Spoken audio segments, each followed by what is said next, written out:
स्वागत है आपका SCCN न्यूज के इस बुलेटिन में। आइए सबसे पहले नजर डालते हैं आज की सुर्खियों पर। भोपाल मैदान में संवाद के 9वें संस्करण का ढोल नगाड़ों के बीच हुआ आगाज। शुभारंभ के साथ ही बिरसा मुंडा को दी गई श्रद्धांजलि। 501 नगाड़ों की धुन से गूंज उठा उद्घाटन समारोह।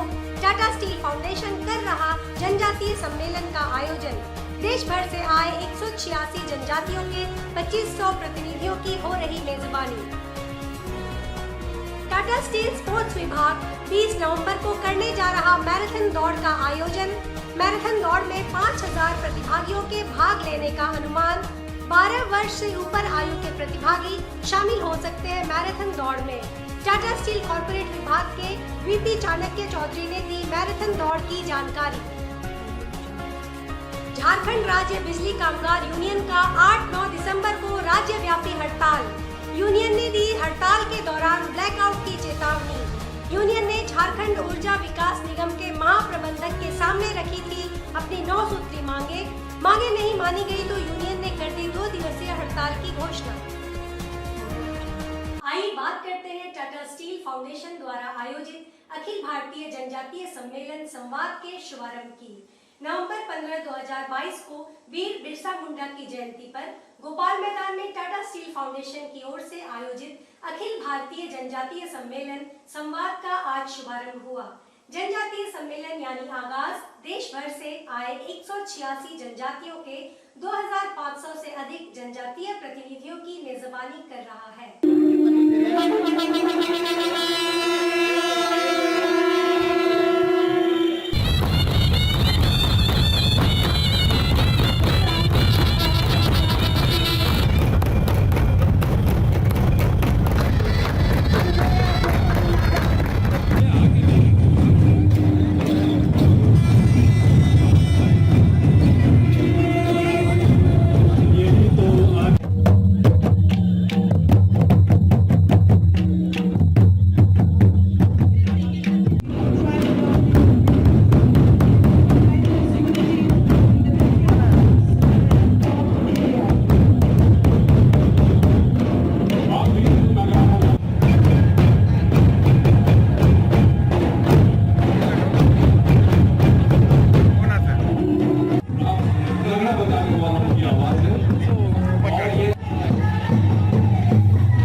सम्मेलन की शुरुआत भारत के सबसे सम्मानित जनजातीय नायक वीर बिरसा मुंडा को श्रद्धांजलि देने के साथ हुई।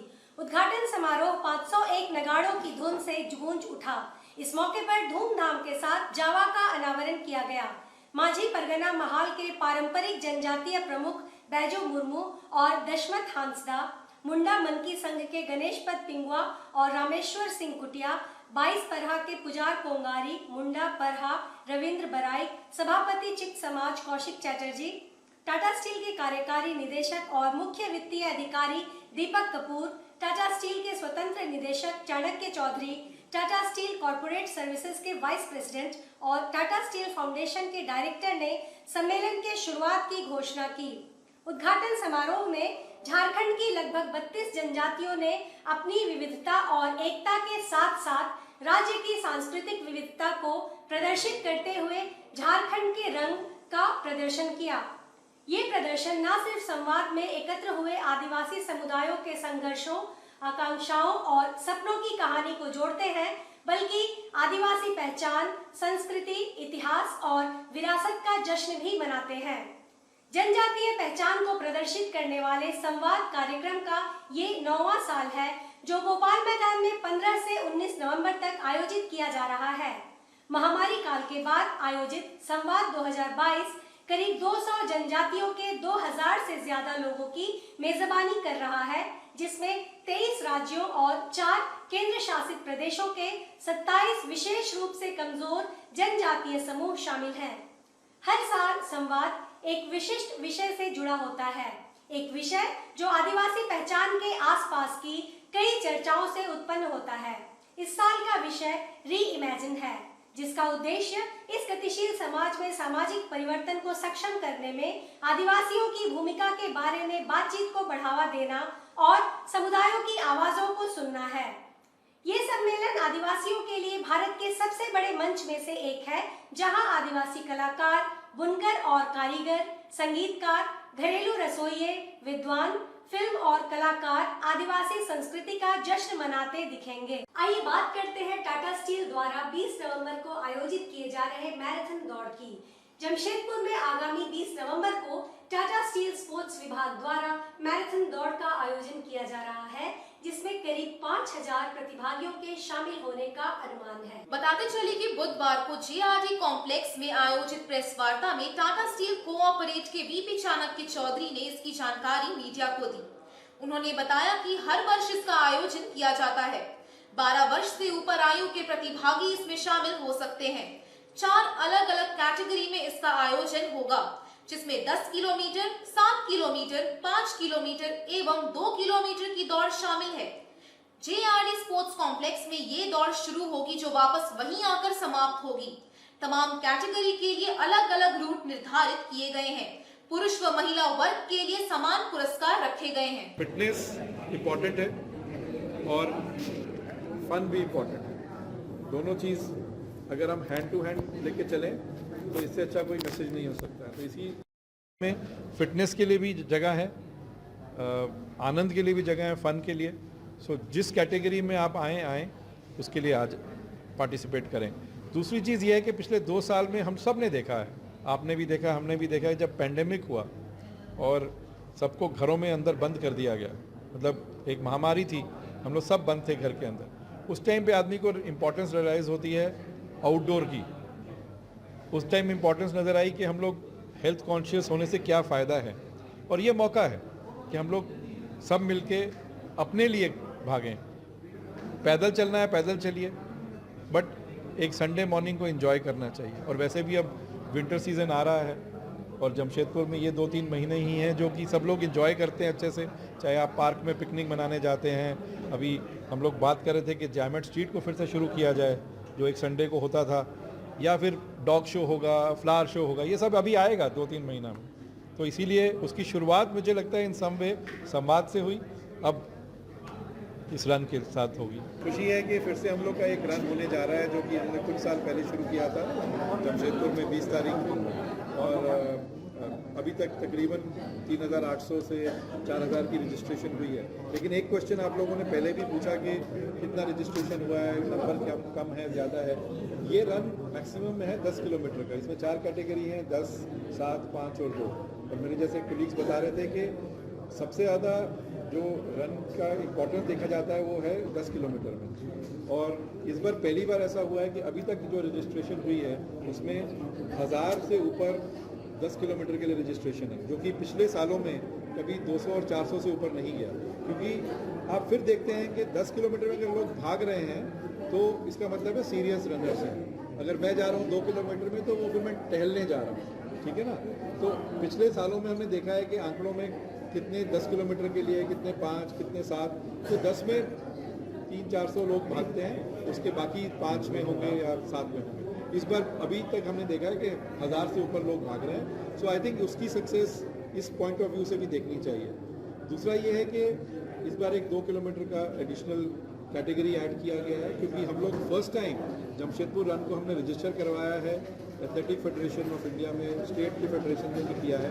उससे फ़ायदा ये है कि जो सीरियस रनर्स हैं उनको एक सर्टिफिकेट मिलेगा जो कि ऑथेंटिक सर्टिफिकेट है, और वो सर्टिफिकेट उनके उस रिकॉर्ड में चला जाएगा कि इन्होंने पार्टिसिपेट किया है। और विनर्स को तो ऑब्वियसली जो मिलना है वो मिलना है। तो ये इसकी एक खासियत है इस बार की रन। आइए बात करते हैं झारखंड राज्य बिजली कामगार यूनियन द्वारा की गई 2 दिवसीय हड़ताल की घोषणा किए जाने की। सरायकेला झारखंड राज्य बिजली कामगार यूनियन के बैनर तले विद्युत कर्मी आगामी 8 एवं 9 दिसंबर को 2 दिवसीय राज्यव्यापी हड़ताल पर रहेंगे। इस दौरान राज्य में विद्युत वितरण व्यवस्था ठप हो सकती है।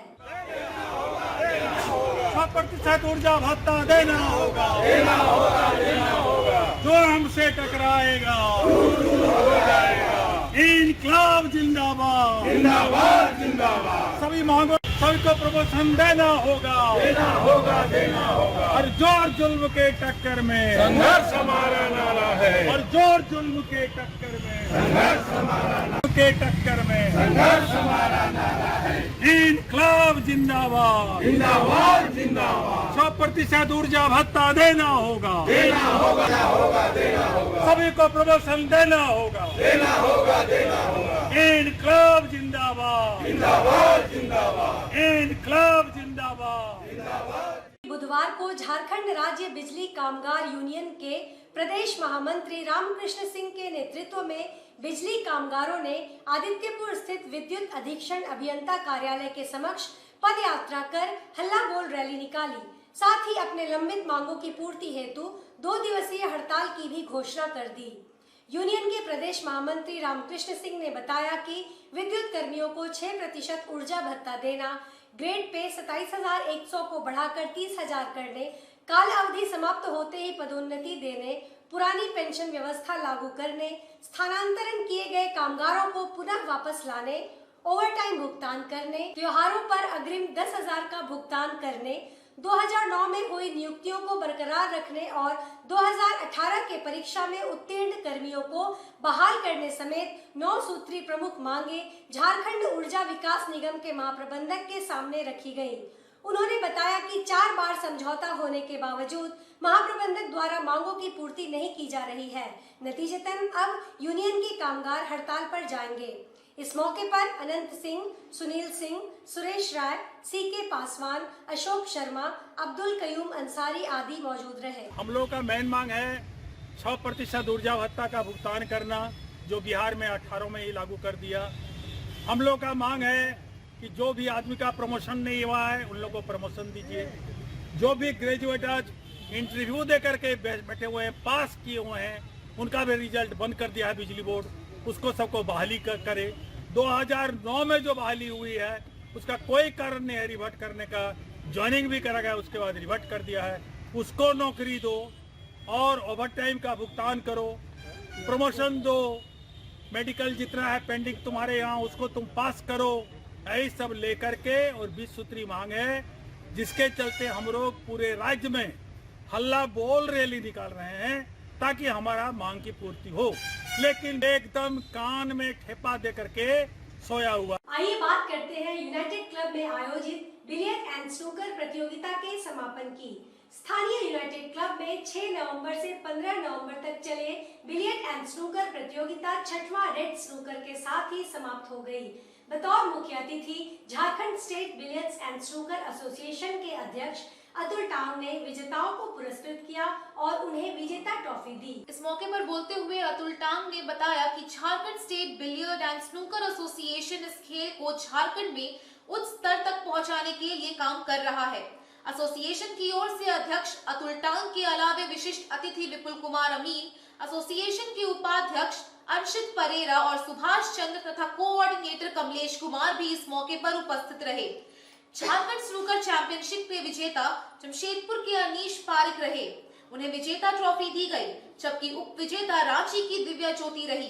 तीसरे स्थान पर जमशेदपुर के सुशांत सिन्हा और चौथे स्थान पर रांची के यशराज रहे। वहीं बिलियर्ड चैंपियनशिप का विजेता अनीश पारिक और उप विजेता सुशांत सिन्हा को घोषित किया गया। तीसरे और चौथे स्थान पर जमशेदपुर के जयशंकर शाह और चौथे स्थान पर पल्लव सिंह रहे। वहीं 6 रेड चैंपियनशिप के विजेता रांची के यशराज और उप विजेता सुशांत सिन्हा को घोषित किया गया, जबकि तीसरे और चौथे स्थान पर अनीश पारिक और डॉक्टर स्नेहांशु साहा हजारीबाग रहे। जूनियर स्नूकर चैंपियनशिप के विजेता हजारीबाग के ऋषभ रंजन और उप विजेता हजारीबाग के ही कशिश चंद्र रवि रहे। ये tournament Jharkhand state billiard snooker association ने आयोजित की है।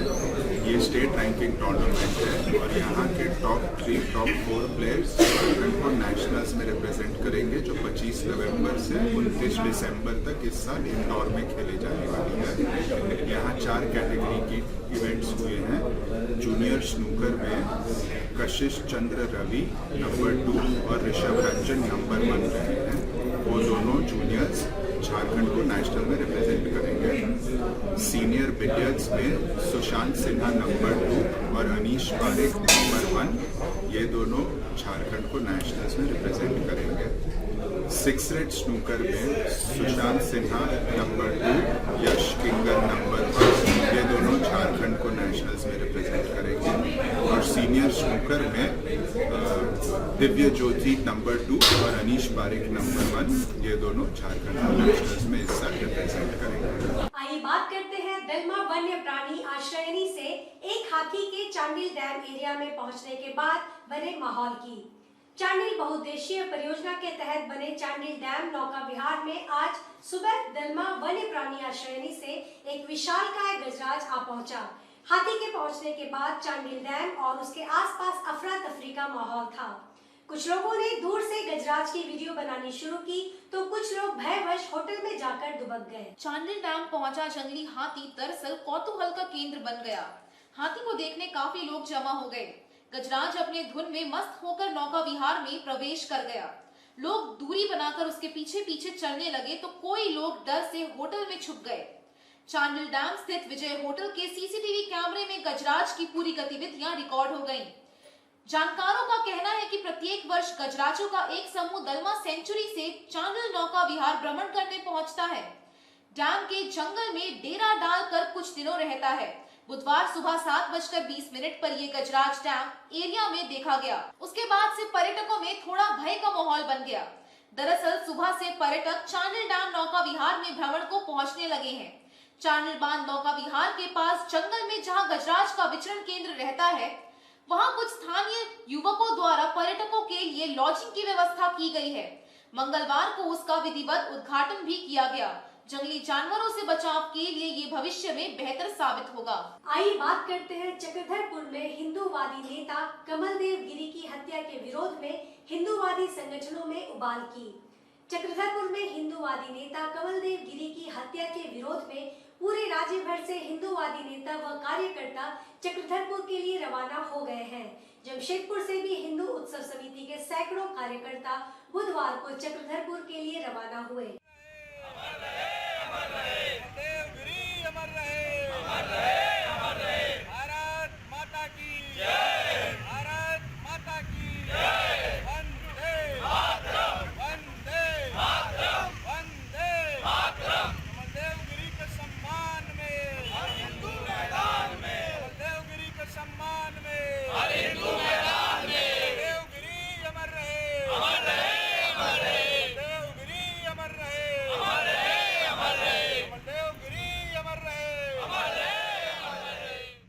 चक्रधरपुर रवाना होने से पूर्व हिंदू उत्सव समिति के पदाधिकारियों व कार्यकर्ताओं ने स्वर्गीय कमलदेव गिरी के चित्र पर पुष्प अर्पित कर उन्हें श्रद्धांजलि दी।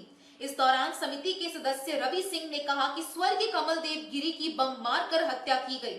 सब कुछ ज्ञात होने के बाद भी प्रशासन मौन धारण किए हुए है। इससे अपराधियों का मनोबल बढ़ रहा है। हिंदू समाज इसे बर्दाश्त नहीं करेगा। राज्य भर के हिंदूवादी नेता चक्रधरपुर पहुंचकर मृतक के परिवार से मुलाकात करेंगे और प्रशासन से अविलंब दोषियों को सजा दिए जाने की मांग करेंगे। हिंदू उत्सव समिति के संरक्षक शंकर रेड्डी ने कहा कि अपराधियों की गिरफ्तारी कर इस मामले को स्पीडी ट्रायल कोर्ट में भेजकर सुनवाई कराई जाएगी ताकि हत्यारों को फांसी की सजा हो सके।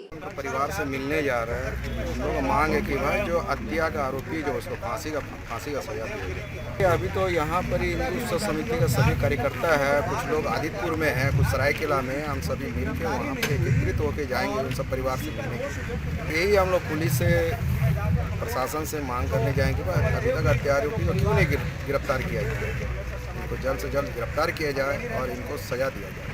इसी मांग को लेके आज हम लोग जा रहे हैं। बचाए अगर प्रशासन मुखदर्शक बनकर देखता रहा तो आज हम लोग अपना रोष व्यक्त करने और कमलदेव गिरी जी के परिवार से मिलने के लिए हम लोग यहाँ से सैकड़ों कार्यकर्ता जा रहे हैं। आदितपुर में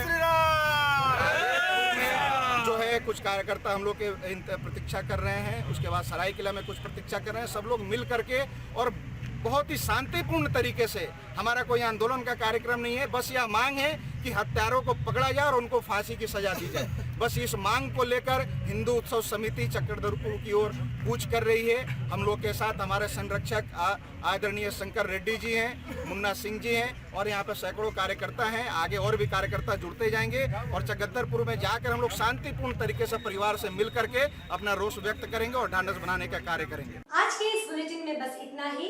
कुछ और नई खबरों के साथ हम फिर हाजिर होंगे। तब तक के लिए SCCN न्यूज की पूरी टीम की ओर से मुझे दीजिए इजाजत। नमस्कार।